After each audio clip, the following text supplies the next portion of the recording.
कहानी है सन 1918 की, जब एक इंडिया में रहने वाला लड़का जिसका नाम राघव था अपने परिवार से नाराज़ होकर शहर में चला गया।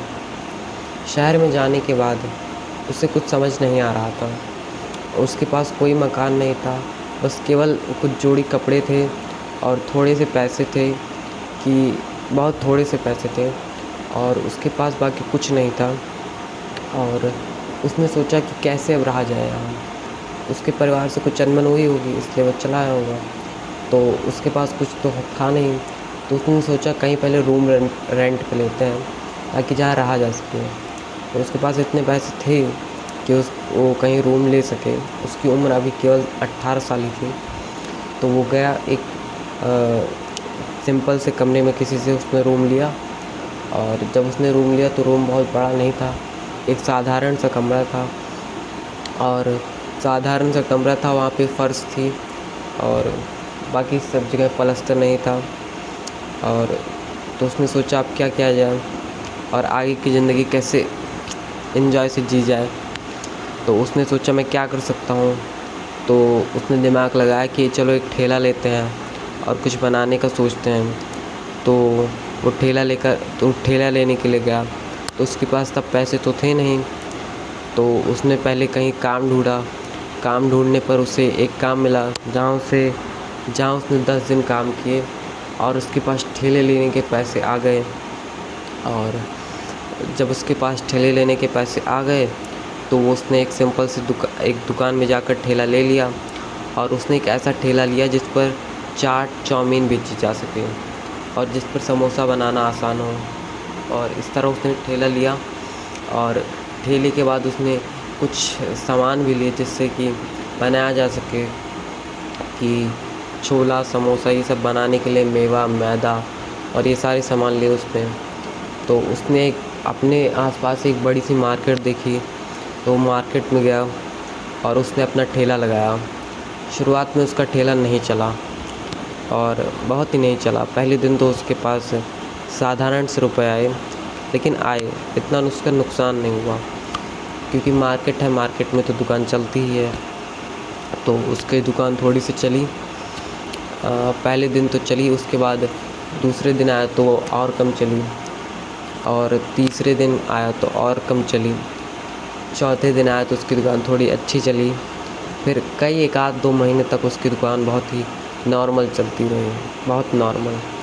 और फिर ऐसे ऐसे धीरे, लेकिन इसमें सबसे इंटरेस्टिंग बात ये थी कि इस दौरान वो क्या खा रहा था, क्या पी रहा था। तो इस दौरान उसने बहुत ही साधारण सा भोजन किया, जैसे कि चना, और अपने पैसों को ज़्यादातर बचाता था और खुद ही घर पे खाना बनाता था। रोटी चना और तेल नमक यही सब खाता था। और उसने इस तरह काफ़ी पैसे सेविंग कर लिए थे और उसने अपना बिज़नेस बढ़ाने की सोची कि कैसे अपनी दुकान को और बड़ा बनाया जाए। तो इसके लिए उसने अपनी दुकान पर एक बैनर लगाया ताकि उसकी दुकान का एक नाम हो। तो उसने बैनर पे नाम लिखवाया था राघव चाट कॉर्नर। तो इस तरह उसकी दुकान धीरे धीरे चलने लगी 4 महीने बाद। तो जब उसकी दुकान चलने लगी हल्का फुल्का, तो वो ज़्यादातर पैसे अब भी सेविंग करता था। उसने अभी तक कोई भी महंगे सामान नहीं खरीदे थे, जूते कपड़े ये सब नॉर्मल ही अभी तक वो अपनी दुकान चला रहा था। तो उसके पास कुछ पैसे बहुत सेविंग में थे। तो उसने उसे और बढ़ाने के लिए अपनी दुकान पर एक कस्टमर रखा, एक साथी रखा जो उसकी दुकान में उसकी हेल्प करता था, जैसे कि आलू मटर ये सब छीलने उलने में और बर्तन वर्तन मांजने में। तो इस तरह उसने दुकान खोला और धीरे धीरे उसकी दुकान की तरक्की और होने लगी और अब बड़ी बड़ी तरक्की होने लगी। जैसे उसकी दुकान पर भीड़ लगने लगी, तो उसने फिर भी बहुत सेविंग्स की।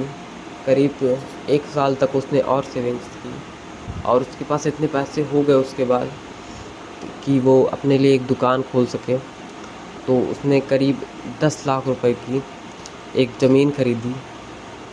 तो ज़मीन एक ऐसी जगह पे थी जो काफ़ी चहल पहल वाली जगह थी, जहाँ पे लोग आते जाते रहते थे। तो उस जगह उसने ज़मीन खरीदी और वो नॉन वेजिटेरियन था, सॉरी वो वेजिटेरियन था। तो उसने वो ज़मीन खरीदी और वहाँ पे पहले उसने अपनी दुकान जमाई, लेकिन वो दुकान वहाँ पे नहीं थी और वहाँ पे वैसी बहुत दुकानें नहीं थी। तो उससे पहले शुरुआत में बहुत तकलीफ़ हुई और कुछ समय के लिए उसने अपने साथी को भी निकाल दिया था, क्योंकि उसकी उतनी बिक्री हो नहीं रही थी और उसे देने के लिए उसके पास पैसे नहीं थे। फिर कुछ दिन बीते, कुछ महीने बीते, उसे पहले तो लॉस हुआ, बहुत लॉस हुआ। तो लेकिन उसने सरवाइव करने की कोशिश की और उसने पूरी मेहनत की और 1 महीने लॉस में चलने के बाद फिर से उसकी दुकान में थोड़ा सा उछाल आने लगा, थोड़ा थोड़ा वो चलने लगी। फिर करीब 6 महीने के स्ट्रगल के बाद उसकी दुकान अच्छी चलने लगी और वहाँ उसने अपनी दुकान जमा ली और उसकी दुकान धीरे धीरे बढ़ने लगी और उसने बहुत ही पैसा कमाया, उससे अच्छा पैसा कमाया। फिर कुछ सालों बाद उसने एक बड़ी सी फैक्ट्री लगानी आई थिंक रेस्टोरेंट लगाना चाहा। तो उसने एक बड़ा रेस्टोरेंट बनाने के लिए पहले तो एक ज़मीन खरीदी। तो ज़मीन क्योंकि हर साल महंगी होती जाती है, तो 1 साल उसे इसमें भी लगा।